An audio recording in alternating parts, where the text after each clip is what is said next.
Hello friends, ನಮಸ್ಕಾರ. ನಾನು ವಸೀಂ ಖಾನ್. ನೀವೇನಾದರೂ ಕಾಮನ್ ಆಗಿ ಇಂಟರ್ವ್ಯೂಸ್ಗಳಿಗೆ ಹೋಗಿ ರಿಜೆಕ್ಟ್ ಆಗ್ತಾ ಇದ್ದೀರಾ? ಹಾಗಾದ್ರೆ ನೀವು ಈ 5 ತಪ್ಪುಗಳನ್ನ ಮಾಡ್ತಾ ಇದ್ದೀರಾ ಅಂತ ಒಂದ್ಸತಿ ಚೆಕ್ ಮಾಡ್ಕೊಳ್ಳಿ. ಮೊದಲನೇದಾಗಿ HR ಕೇಳ್ತಾರೆ, what is your career goals, ಅಥವಾ ನಿಮ್ಮ ಕರಿಯರ್ ಗೋಲ್ಸ್ ಏನಿದೆ ಅಂತ ಕೇಳ್ತಾರೆ. ನೀವು ಅದಕ್ಕೆ ಉತ್ತರ ಕಾಮನ್ ಆಗಿ ಹೇಳುವಂಥದ್ದಾಗ್ಲಿ, ಟೈಮ್ ಬೀಯಿಂಗ್ಗೆ ಜಾಬ್ ನೋಡ್ತಾ ಇದ್ದೀನಿ, ಅಥವಾ ಹೈಯರ್ ಎಜುಕೇಷನ್ಸ್ಗೆ ಪ್ಲಾನ್ಸ್ ಇದೆ ನಂದು, ಅಥವಾ ಫರ್ದರ್ ನಾನು ಬಿಸ್ನೆಸ್ ಮಾಡ್ಬೇಕು ಅನ್ಕೊಂಡಿದ್ದೀನಿ, ಅಥವಾ ಫಾದರ್ ಬಿಸ್ನೆಸ್ ಜಾಯ್ನ್ ಆಗ್ಬೇಕು ಅನ್ಕೊಂಡಿದ್ದೀನಿ, ಅಥವಾ ಸ್ಟಾರ್ಟ್ಅಪ್ ಮಾಡ್ಬೇಕು ಅನ್ಕೊಂಡಿದ್ದೀನಿ ಅಂತ ಹೇಳಿದ್ರೆ ಅವರು ನಿಮಗೆ ಸೆಲೆಕ್ಟ್ ಮಾಡಲ್ಲ. ಓಕೆ. ಎರಡನೇದಾಗಿ ಕಾಮನ್ ಆಗಿ ಹೇಳುವಂಥದ್ದು, ಅವರು what is your salary expectation ಅಂತ ಕೇಳ್ತಾರೆ. ನೀವು ಇಂಟರ್ವ್ಯೂ ಪ್ರತಿ ಒಂದು ಜಾಬ್ಗೆ ಒಂದು ಸ್ಕಿಲ್ ಸೆಟ್ ಮಾಡಿರ್ತಾರೆ. ಆ ಸ್ಕಿಲ್ ಸೆಟ್ ಪ್ರಕಾರ ಒಂದು ಸ್ಯಾಲರಿ ಕೂಡ ಬಜೆಟ್ ಇರುತ್ತೆ ಕಂಪನಿದು. ಎಕ್ಸಾಂಪಲ್, ಒಂದು ಸ್ಟೋರ್ ಇನ್ಚಾರ್ಜ್ಗೆ ಅಂತ ಹೋದ್ರೆ 15,000 to 18,000 ರೂಪಾಯಿ ಅವ್ರದ್ದು ಬಜೆಟ್ ಇರುತ್ತೆ.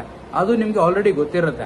ನೀವು ಇಂಟರ್ವ್ಯೂಗೆ ಹೋಗ್ಬಿಟ್ಟು what is your salary expectation ಕೇಳಿದಾಗ ನೀವು 20,000, 25,000, 30,000 ಅಂತ ನೀವು ಸ್ಯಾಲರಿ ಎಕ್ಸ್ಪೆಕ್ಟೇಷನ್ಸ್ನ ಹೇಳಿದ್ರೆ ಅವ್ರು ನಿಮ್ಮನ್ನ ಸೆಲೆಕ್ಟ್ ಮಾಡಲ್ಲ. ಏನಕ್ಕೆ ಅಂದ್ರೆ ಅವ್ರದ್ದು ಕಂಪನಿಗೆ ಆಲ್ರೆಡಿ ಒಂದು ಸ್ಯಾಲರಿ ಫಿಕ್ಸ್ ಆಗಿರುತ್ತೆ ಆ ರೋಲ್ಗೆ. ಮೂರನೇದಾಗಿ ಅನ್ಸ್ಟೆಬಿಲಿಟಿ ಅಥವಾ ಸ್ಟೆಬಿಲಿಟಿ ಇಶ್ಯೂ ಅನ್ನೋಗೋಸ್ಕರನು ರಿಜೆಕ್ಟ್ ಮಾಡ್ತಾರೆ.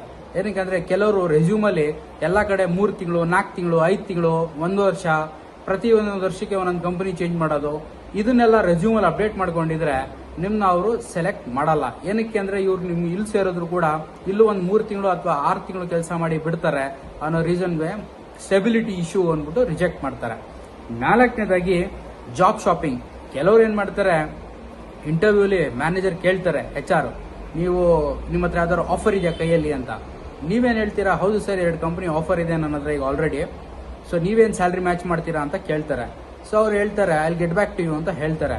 ಏನಕ್ಕೆ ಅಂತ ಅಂದ್ರೆ ಇಲ್ಲಿ ಕ್ಯಾಂಡಿಡೇಟ್ ಬಗ್ಗೆ HR ಏನ್ ತಿಳ್ಕೊತಾರೆ ಅಂತ ಅಂದ್ರೆ ನೀವು ಜಾಬ್ ಶಾಪಿಂಗ್ ಮಾಡ್ತಾ ಇದ್ದೀರಾ ಅಂತ. ಏನಕ್ಕೆ ಅಂದ್ರೆ ಈಗ ನೀವು ಇಲ್ಲಿ ಬಂದು ಇಲ್ಲೊಂದು ಆಫರ್ ಲೆಟರ್ ತಗೊಳ್ಳೋದು, ಅಲ್ಲೊಂದು ಆಫರ್ ಲೆಟರ್ ತಗೊಳ್ಳೋದು, ಕೊನೆಯದಾಗಿ ಕರೆಂಟ್ ಕಂಪನಿಯಲ್ಲಿ ನೋಡಿ ನನಗೆ 2 ಕಡೆಯಿಂದ ಆಫರ್ ಬಂದಿದೆ, ನೀವೇನು ಆಫರ್ ಮಾಡ್ತೀರಾ ಅನ್ನೋದು ಕೇಳೋಕ್ಕೆ ಕಾಮನ್ ಆಗಿ ಕ್ಯಾಂಡಿಡೇಟ್ಸ್ ಈ ತರ ಮಾಡ್ತಾರೆ.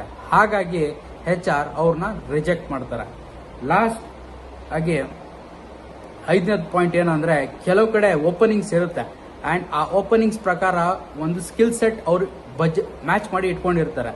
ಆ ಸ್ಕಿಲ್ ಸೆಟ್ ಪ್ರಕಾರ ಏನಿರಬೇಕು ಅಂತ ಅಂದ್ರೆ, ಒಂದು 10 ಸ್ಕಿಲ್ ಸೆಟ್ ನನಗೆ ಬೇಕು ಅಂದ್ರೆ ಅಟ್ಲೀಸ್ಟ್ ಒಂದು 7 to 8 ಮ್ಯಾಚ್ ಆಗ್ತಾ ಇದೆ ಅಂದ್ರೆ ಹೈರ್ ಮಾಡ್ತಾರೆ. ಸೊ ಕೆಲವ್ರಿಗೆ ರೈಟ್ ಕ್ಯಾಂಡಿಡೇಟ್ ಸಿಗಲ್ಲ. ಹಾಗಾಗಿ ಏನ್ ಮಾಡ್ತಾರೆ, ಅಟ್ಲೀಸ್ಟ್ ಒಂದು 10 5 ಸ್ಕಿಲ್ ಸೆಟ್ ಮ್ಯಾಚ್ ಆಗ್ತಾ ಇದೆ ಅಂತಂದ್ರೆ ಇವ್ರನ್ನ ಹೋಲ್ಡ್ ಮಾಡಿ ಇಟ್ಟಿರ್ತಾರೆ. ಸೊ ಬೆಟರ್ ಕ್ಯಾಂಡಿಡೇಟ್ ಸಿಕ್ಕಿದ್ರೆ ಹೈರ್ ಮಾಡ್ತಾರೆ, ಇಲ್ಲ ಅಂದ್ರೆ ಅವ್ರನ್ನ ಹೋಲ್ಡ್ ಮಾಡಿ ಇಟ್ಟಿರ್ತಾರೆ. ಯಾರು ಬೆಟರ್ ಕ್ಯಾಂಡಿಡೇಟ್ ಸಿಕ್ಕಿಲ್ಲ ಅಂದ್ರೆ ಮತ್ತೆ ನಿಮಗೆ ಅಪ್ರೋಚ್ ಮಾಡಿ ಕಾಲ್ ಮಾಡ್ತಾರೆ. ಸೊ ಇಂಟರ್ವ್ಯೂಗೆ ಹೋದಾಗ ಗಮನ ಇಟ್ಕೊಂಡು ಇಂಟರ್ವ್ಯೂಲಿ ಏನ್ ಆನ್ಸರ್ ಮಾಡಬೇಕು, ಏನ್ ಹೇಳಿದ್ರೆ ತಪ್ಪಾಗುತ್ತೆ, ಏನಕ್ಕೆ ರಿಜೆಕ್ಟ್ ಆಗ್ತೀವಿ ಅಂತ ಕೆಲವ್ರಿಗೆ ಉತ್ತರ ಗೊತ್ತಿರಲ್ಲ. ಈ ತಪ್ಪುಗಳನ್ನ ನೀವು ಮಾಡ್ತಾ ಇದ್ದೀರಾ ಅಂತ ಒಂದ್ಸತಿ ಚೆಕ್ ಮಾಡಿಕೊಂಡು ಇಂಟರ್ವ್ಯೂಸ್ಗಳು ಹೋಗಿ. All the best.